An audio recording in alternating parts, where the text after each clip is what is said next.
Okay, good day Kahilaga. We are still in the third quarter, week 1 of grade 8 mathematics. I'm your math teacher, Ma'am May S. Lorelia. Remember that our week 1 includes the MELC 35 and MELC 36, wherein at the end of this lesson, you are able to describe a mathematical system and illustrate the need for axiomatic structure of a mathematical system in general. So in this video, we're going to focus on the axiomatic structure of a mathematical system, the undefined terms. Okay? So we will describe these undefined terms so that everyone can use the same vocabulary and notation. So from the first video, undefined terms are words that do not have a formal definition but can only be explained using example and description. It is considered as the building block of geometry wherein we can describe it infinitely in many ways.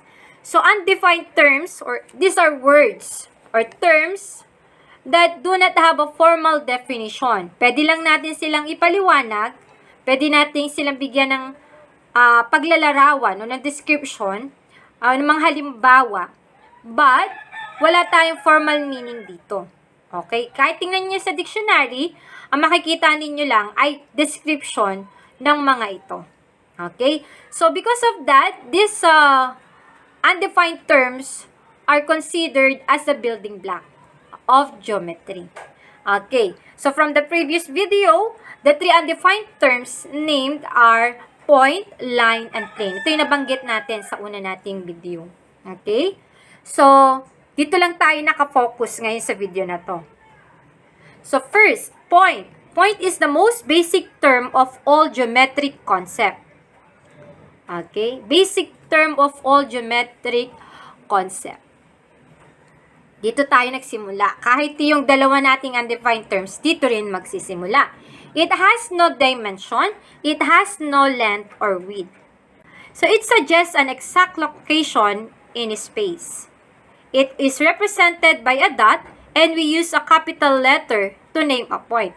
In the previous activity in the video 1, or in the introductory video, meron tayo dong mga pinangalan ng mga object na nagre-represent nitong point. Katulad ng star, the tip of the pen. So, those only are example of a point. Okay?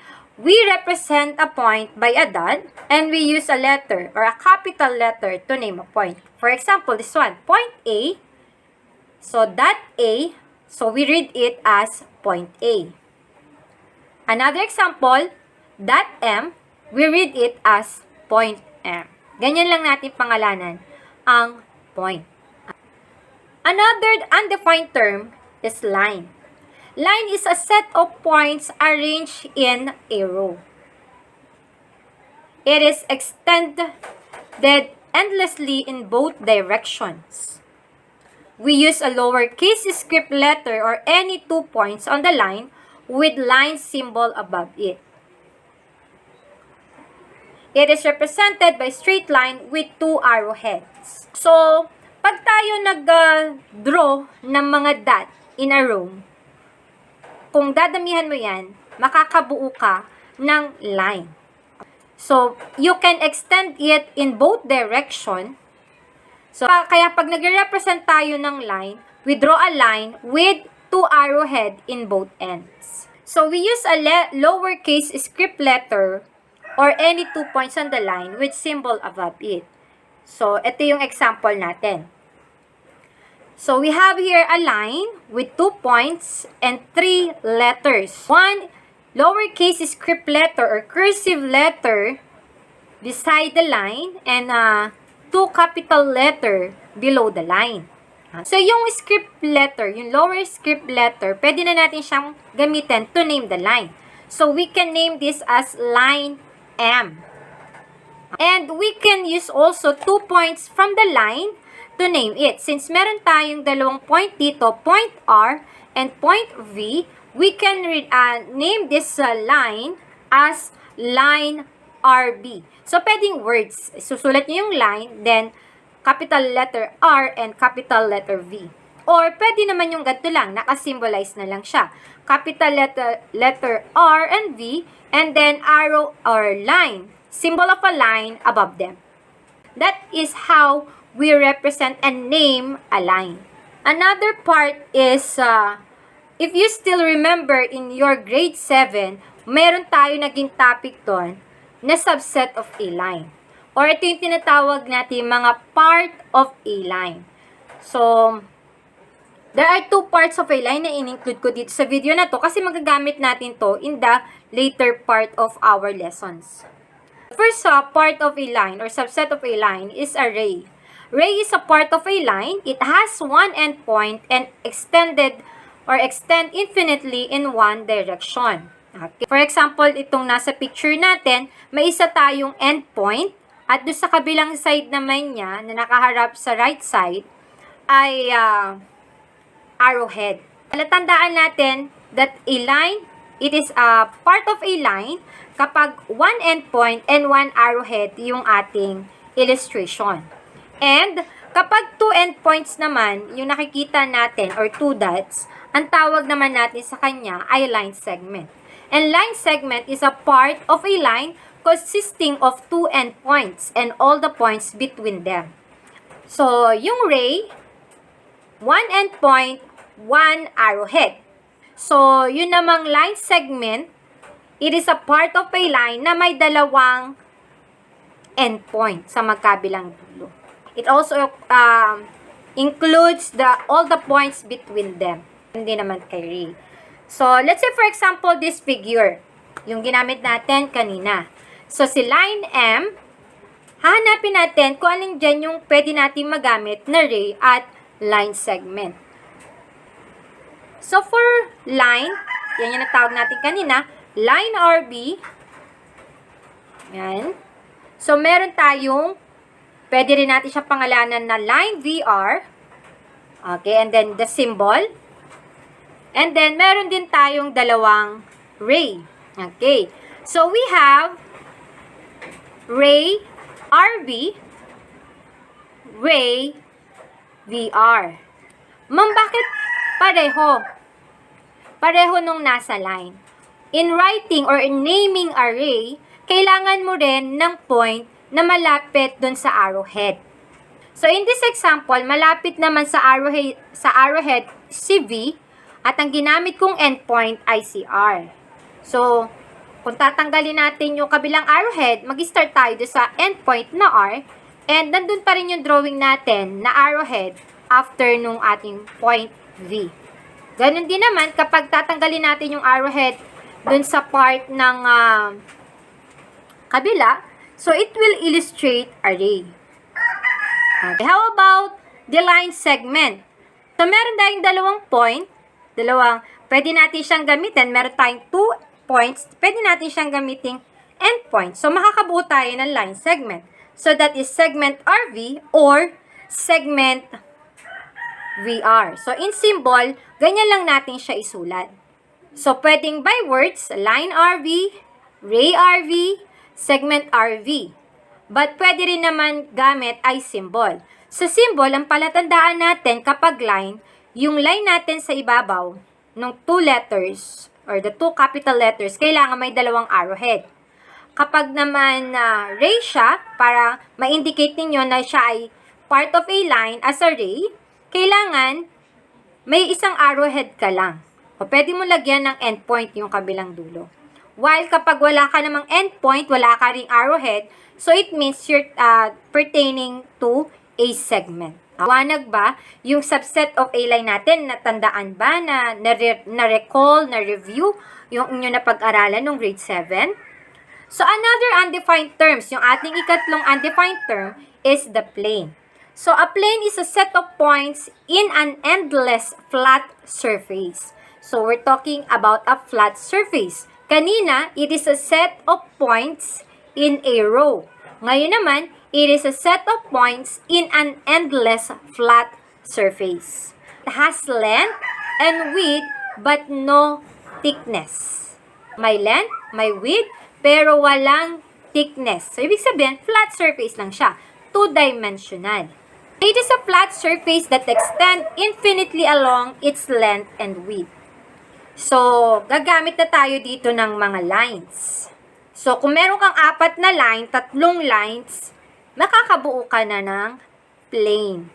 Ito yung example natin. Naka-extend lang siya sa both direction ng bawat line. Kapag nagkaroon ng connection or nag-intersect lahat ng lines na na-drawing mo, makakabuo ka na ng plane. But how do we represent a plane?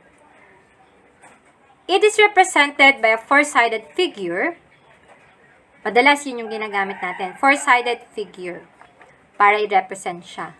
A plane is named by a single script capital letter or by any 3 points in the plane which are not on the same line. Let's say, for example, this figure.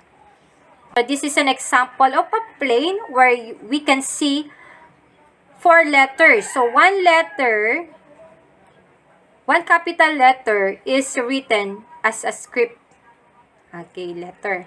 While the 3 other capital letters are beside a point. So meaning, P, Q, R are points inside the plane. So we can name this figure or plane using those 3.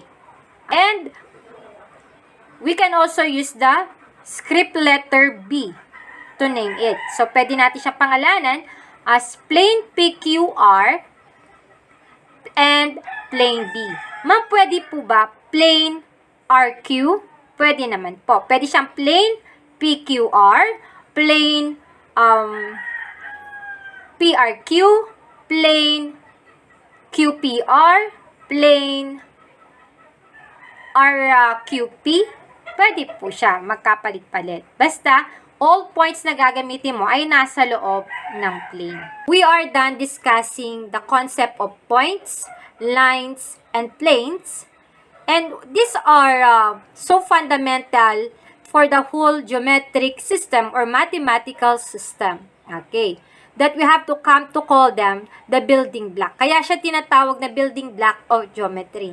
Because these 3 undefined terms are the basic term or the important term na magagamit natin to come up with the definition. And this definition will be used to come up with a postulate hanggang magagamit mo siya sa theorems. These are all undefined terms and purely mental concept only. Hindi, pwede lang natin siyang i-drawing. We can use concrete object around us to represent these ideas. These 3 undefined terms, pwede natin siyang i-drawing kung ayan mo ng concrete. But we can only describe these undefined terms. Okay. So, ano ba yung natutunan natin in this video? Bukod dito sa undefined terms.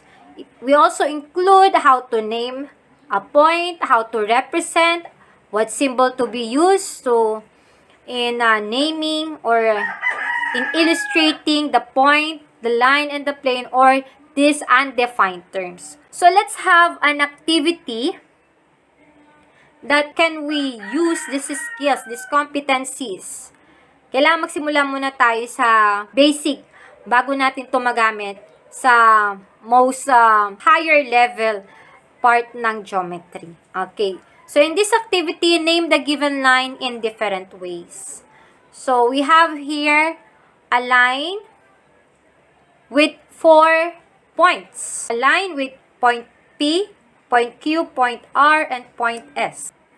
So, we're going to name this in different ways. So, we have line PQ. Kasi, in naming a line, we only need 2 points. So, line PQ, or this symbol, line PR, line PS, line QR. Using the symbol, kahit alin dyan yung gamitin nyo, yung may words or yung symbol. Okay, line QS. And line RS. We have 6 lines. Meron na tayong 6 na lines. Pwede rin naman baliktad yung dalawang letter. Line PQ, gagawin natin siya line QP, line RP, line SP, line RQ, line SQ, and line SR. So, that is how we name the given line in different way. So, meron tayong 12 way on how to name this figure. This example. Kasi meron tayong 4 points in the line that lies on the line.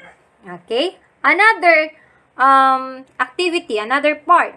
Name the given plane in different ways. So, paano ba tayo magpangalan ng plane? So, we can use the script letter or we can use 3 points on the plane. So, we can name this as plane R, plane MPN, plane MNP, plane NPN, plane NMP, plane PMN, and plane PNM. May naulit ba? Wala naman. Nagkapalit-palit lang ng pwesto yung 3 points. Maliwanag ba yung ating example or the activity kung paano gamitin or how we name the undefined terms, the line and plane, and even points? So in this part, you're going to answer the learning task 2 on page 3 of your Mathematics 8 reference week 1. And write your answer in your learning activity sheet 1. Okay? So these are 3 items. Ito po yung atin. We have a line, a point, and a plane. So in this activity, I will be giving you 3 minutes to finish this task. So timer starts now.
Okay, time's up.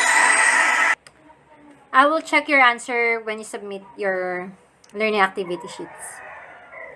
So aside from naming figures with the knowledge about the undefined terms, Dahil kilala natin si point, si line, at si plane, we can also draw and label a figure for each condition. Kasi alam na natin ano ba nagsisimbolize kay point, kay line, at kay plane. Ganun din kung paano natin siya papangalanan or ililabel. Okay. So, let's have this first one. Draw and label a figure wherein point A lies on line MY. So, ano yung kailangan natin dito? Kailangan natin ng point A at kailangan natin ng line MY. But what is the meaning of lies? Ano ba ibig sabihin ng lies?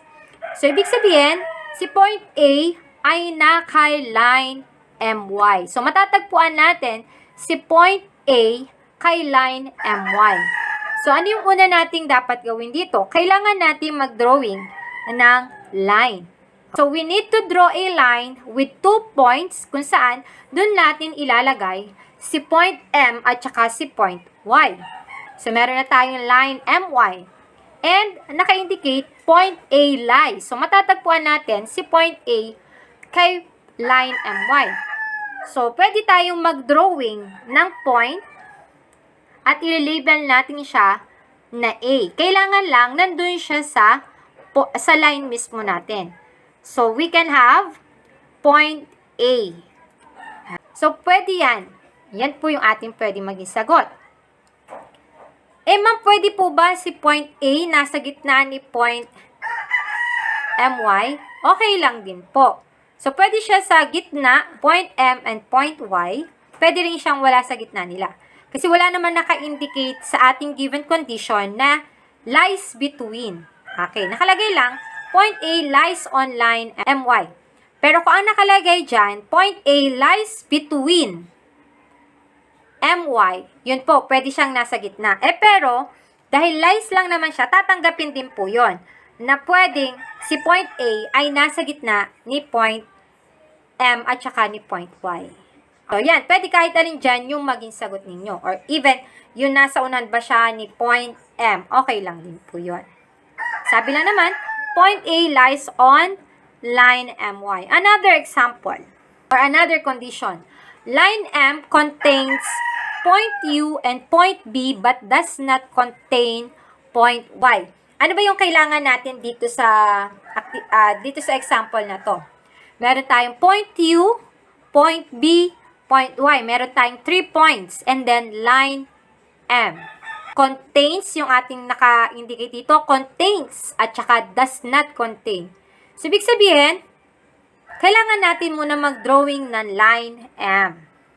Name it as line M. Contains point U and point B. So, dito sa line na to, kailangan natin mag-drawing ng 2 points. At pangalanan natin ito ng U at B dahil the line contains point U and point B. Yan. Another condition of this statement is but does not contain point 1. So, saan natin ilalagay sa point Y? Si point Y, pwede natin siyang ilagay outside or wala siya sa line, outside the line. Okay, pwede tayo mag-drawing basta ng point na wala sa line. Kahit sa taas niya, sa gilid niya, or sa baba niya, maglalagay lang tayo ng point. Basta hindi siya kasama or kabilong dun sa ating line. So, this is the best description ng ating condition. Another example, planes Q and S intersect in line A. So, dito naman, ang kailangan natin ay plane. 2 plane, plane Q, plane S. Intersect in a line A. So, 2 plane, isang line. So, drawing muna tayo dito ng plane Q. Another plane, plane S. Pangalanan natin, plane S. Yung gitna, yung intersection nila ay hindi point. They intersect at a line. Yang line na yan, pwede mo pangalanan na A. So, this describe planes Q and S intersect in a line. Ganyan mo siya pwedeng i-drawing. Another condition, plane P intersect line AB at point O. Oh, nandito yung 3 undefined terms natin.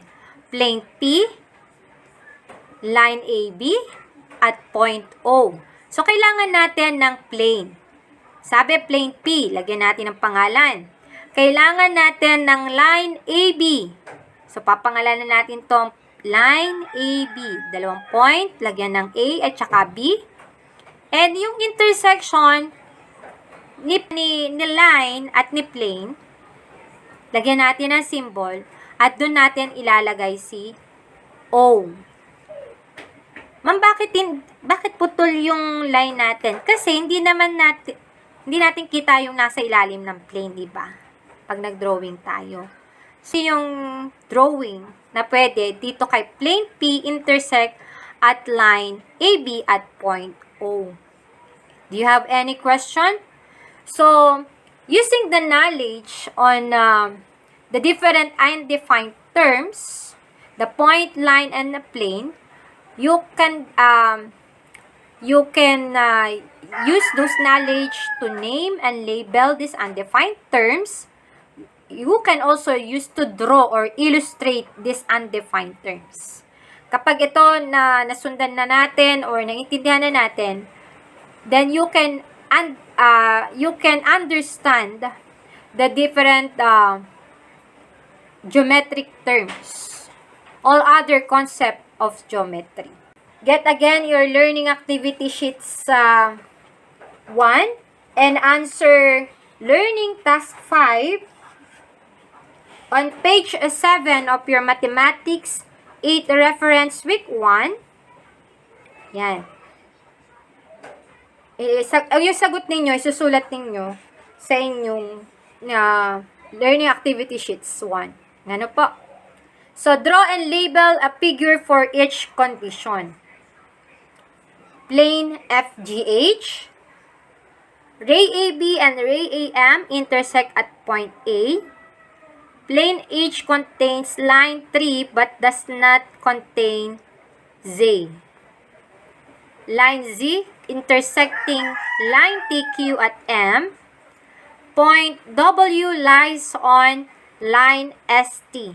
So, you have 5 activity or 5 items that you're going to draw and label using these conditions. Pwede nyo itong gawin in your comfortable time. Okay? So, in this video, we'll discuss the different undefined terms. The different concept of the undefined terms. So, in this video, we discuss about the 3 undefined terms, the building blocks of geometry, the points, line, and plane. Okay, remember, point has no dimension, but it can be represented by a dot. A line is a set of points arranged in a row and can be extended infinitely in both directions. It has length. Okay, it is one-dimensional. While plane is a set of points in an endless flat surface and it has 2 dimensions, the length and the width. Okay? So, that's all for this video. Thank you. And the next video is all about the defined terms. So, don't forget to do the learning task 5.